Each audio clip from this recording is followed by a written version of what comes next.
Very often, individuals come to my office and they come into the country with a visa. Sometimes it's a visitor visa, sometimes it's visa waiver, sometimes it's an F1 student visa.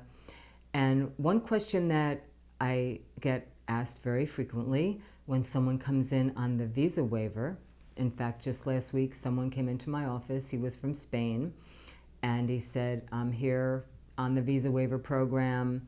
I've been here about 60 days. I really love it here. Now the weather is changing. I want to travel across country. Can you help me get an extension of my visa waiver period, which is 90 days? Well, I mostly had bad news to tell him. The Visa Waiver Program is wonderful. It has its pros and cons.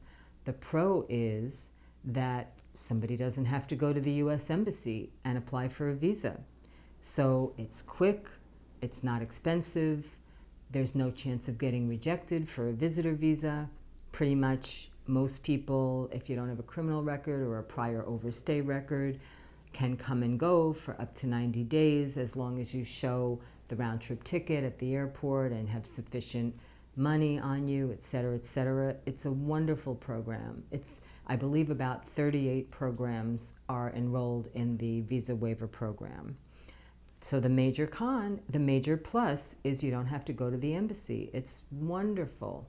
But the major con, which this gentleman is experiencing, is that when you come in for 90 days under the Visa Waiver Program, it is not possible to file for an extension. You cannot get more than 90 days. And it is not possible to convert your visa from Visa Waiver to something else. Like if you had a visitor visa and you wanted to study here, or you wanted to be a H1 professional, you could attempt to convert your visa from a B2 visitor visa to an F1 student visa or an H1 professional visa, but not so on the visa waiver.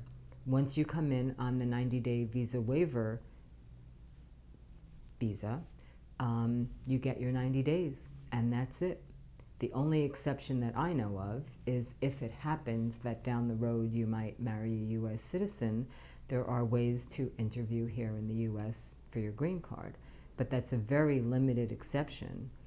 And I sadly have to tell most people that their only option is to leave the country and at some later point in time re-enter if they want to travel here or come for another experience.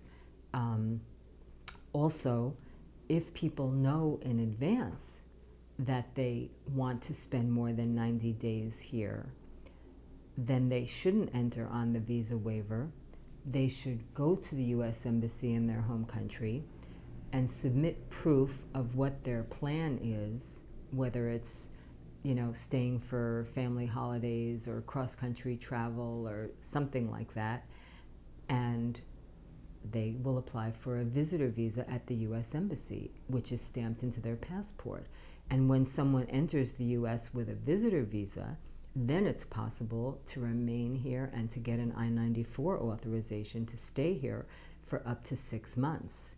And also, it's possible sometimes if it happens later that someone wants to convert their visa from visitor visa to something else like student visa, immigration will consider it. But unfortunately, in this scenario, immigration does not consider it. And many people erroneously file the I-539 extension of a non-immigrant visa when it's not possible when you have the visa waiver. So that's my answer to the question, is it possible to get an extension or a conversion to another visa when you're here on a visa waiver? By and large, no. I'm sorry about that, but immigration makes the rules. Thank you.